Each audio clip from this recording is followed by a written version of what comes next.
नुआ संसार तोते अभिनंदन तो चल बाटरे झर फूल चंदन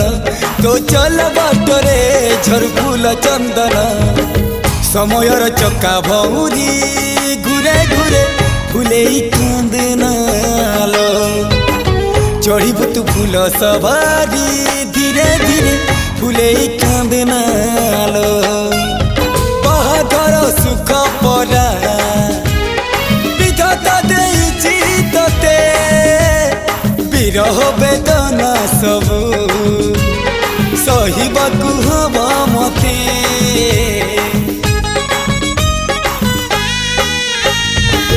सिंथी तो रहेला सिंदूरी